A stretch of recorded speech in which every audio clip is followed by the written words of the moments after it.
Saudações, meu nome é Wallace, eu criei um canal no YouTube cujo nome será Canal Lei, Legislação e Investimentos. Meu objetivo é apresentar a temática dos investimentos sob o ponto de vista da sua regulação legal. O meu primeiro tema abordado é a Lei dos Fundos Imobiliários. A Lei dos Fundos Imobiliários foi publicada na década de 90, Lei 8668. Ela estabelece que os fundos imobiliários não possuem personalidade jurídica, ou seja, aptidão para adquirir direitos e deveres, sendo compostos por uma comunhão de recursos captados pelo Sistema de Distribuição de Valores Imobiliários, que é a Lei da CVM 6.385.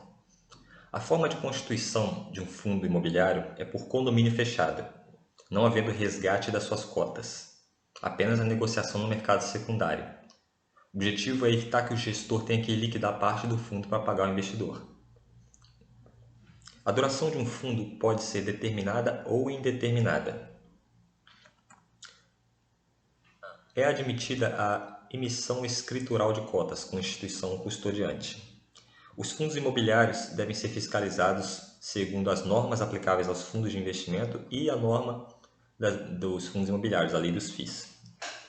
Os fundos são geridos por uma administradora autorizada pela CVM, que pode ser apenas um banco múltiplo, que é aquele que oferece operações ativas e passivas, fornecimento e recebimento do capital, e acessórias, como por exemplo a intermediação entre duas pessoas nas operações de câmbio. O patrimônio do fundo imobiliário é composto por bens e direitos adquiridos pela administradora. Podem ser imóveis, podem ser títulos, podem ser ações de companhias do setor imobiliário.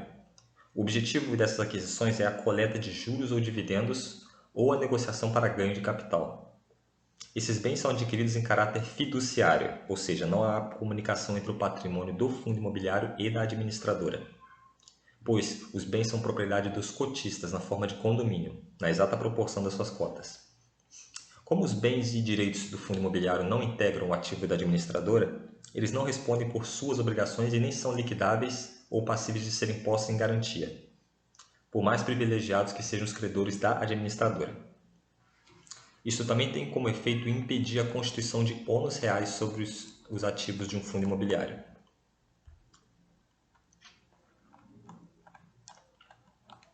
O agente fiduciário, que é o gestor, administra os bens do fundo de acordo com a regulamentação do próprio fundo, que é editada quando da sua criação, e também deve ser guiado pelas deliberações da Assembleia de Cotistas.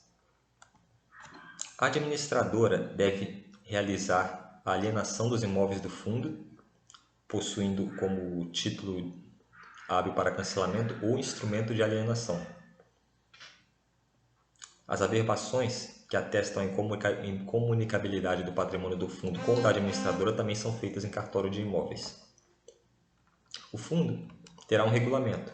Esse regulamento conterá a qualificação da administradora, a política de investimento, quais ativos serão investidos, taxa de ingresso ou critério para sua fixação, as remunerações, a divulgação de informações, as despesas, os encargos, os quórums de deliberação, os critérios para subscrever para as cotas dos fundos, os prazos e as condições e outras especificações que aclareiem o mercado segundo as normas da CVM.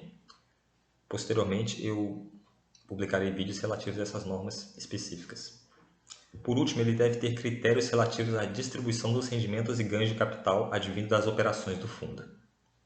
Segundo a lei, 95% dos lucros, que são apurados em regime de caixa, semestralmente, 30 de junho e 31 de dezembro de cada ano, devem ser distribuídos aos cotistas. A administração é vedado conceder empréstimos, adiantamento de rendas aos cotistas ou abrir créditos. Ela não pode prestar coobrigações, aplicar no exterior os recursos, comprar cotas do próprio fundo, vender cotas à prestação, prometer rendimentos ou realizar operações em conflito de interesse. Essas duas últimas vedações estão sendo um pouco flexibilizadas em alguns fundos. Exemplo, a chamada renda mínima garantida. E mesmo alguns fundos que houve o caso de um fundo que pediu autorização para realizar operações em conflito de interesse. Ao cotista, cabem também algumas vedações. Embora ele seja proprietário em condomínio dos bens do fundo, ele não pode exercer qualquer direito real sobre os imóveis e empreendimentos do fundo, ao mesmo tempo que não responde por qualquer obrigação legal ou contratual, apenas o pagamento das cotas. Embora a lei preveja a execução do cotista devedor, com o boletim de subscrição sendo título executivo extrajudicial por própria previsão legal, atualmente as corretoras possuem sistemas de liquidação de outros ativos do devedor, como forma de equilibrar os seus débitos.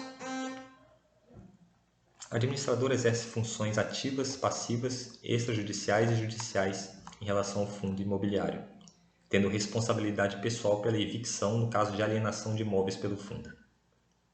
Na parte 2 do vídeo, eu cuidarei da questão da tributação relativa a essa modalidade de investimentos.